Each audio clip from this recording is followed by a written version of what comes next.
Hi friends, ಎಲ್ಲರೂ ಹೆಂಗಿದ್ದೀರಿ? ನಾನು ತಿಳ್ಕೊಂಡಾಗ ನೀವೆಲ್ಲರೂ ಚೆನ್ನಾಗಿರ್ತೀರಂತ ಇವತ್ತು ಮಟನ್ ಕೈಮಾ ತೊಗೊಂಬಂದೀನಿ ಸಾವ್ಜಿದು. ನೋಡೋಣ ಬರ್ರಿ. ಆಯಿತಾ, ಮೊದಲು ನಾನು ಮಿಕ್ಸಿಗೆ ರೆಡಿ ಮಾಡ್ಕೊಂಬಿಟ್ಟಿದ್ದೀನಿ ಫ್ರೆಂಡ್ಸು. ಇದು ಕೊಬ್ಬರಿ, ಕೊತ್ತಂಬರಿ, ಟಮಾಟಿ, ಅಲ್ಲ ಬೆಳ್ಳುಳ್ಳಿ ಪೇಸ್ಟು, ಲವಂಗ ಮತ್ತು ಚಲ್ಕ ಇದು ಬೇರೆ. ಇದು ಆಮೇಲೆ ಅಲ್ಲ ಬೆಳ್ಳುಳ್ಳಿ ಕೊತ್ತಂಬರಿ ಹಾಕಿ ಪೇಸ್ಟ್ ಮಾಡ್ಕೊಂಡೀನಿ ಸ್ವಲ್ಪ ಮೊದಲು. ಆಮೇಲೆ ಮಟನ್ ಹಾಕ್ಕೊಂಡೀನಿ. ಒಂದು ಚಮಚ ಉಪ್ಪು, ಒಂದು ಚಮಚ ಮಸಾಲೆ, ಒಂದು ಚಮಚ ಅರಿಶಿನ, ಒಂದು ಚಮಚ ಖಾರ ಪುಡಿ ಹಾಕ್ಕೊಂಡು ಇದು ಕಡಲೆ ಹಿಟ್ಟು ಹಾಕ್ಕೊಂಡು ನಾನು ಉಂಡೆ ಮಾಡ್ಕೊಂಬಿಟ್ಟಿದ್ದೀನಿ. ಇದು ಉಂಡೆ ಮಾಡ್ಕೊಂಡ್ಮೇಲೆ ಒಂದು 4 ಚಮಚ ಎಣ್ಣೆ ಹಾಕ್ಕೊಂಬಿಡ್ಬೇಕು ಪ್ಯಾನ್ನಾಗ. ಇದು ಉಂಡೆ ಆದರೆ ಎಣ್ಣೆಯಲ್ಲಿ ಇಟ್ಟು ಸಣ್ಣಗೆ ಇಟ್ಟು ಮುಚ್ಚಿಬಿಡಬೇಕು. ಹಂಗೆ ಮಾಡಿದರೆ ಒಡೆಯಲ್ಲ. ಇದು ಮಿಕ್ಸಿ ಮಾಡ್ಕೊಂಡ್ಬಿಡ್ತಿದ್ದೀನಿ ಕೊಬ್ಬರಿದು.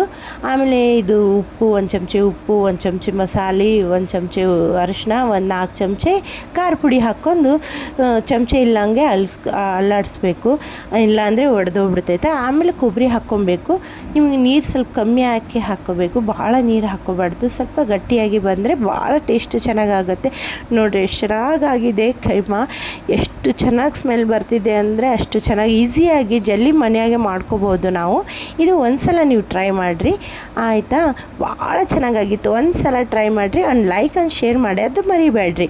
ಮತ್ತು ನಿಮ್ಮ ಮುಂದಿನ ಬ್ಲಾಗ್ನಲ್ಲಿ ಸಿಗ್ತೀನಿ. ಮತ್ತು ಹೊಸ ರೆಸಿಪಿ ನಿಮ್ಗೆ ಸಲ ತೊಗೊಂಬರ್ತೀನಿ ಫ್ರೆಂಡ್ಸ್. ಬಾಯ್.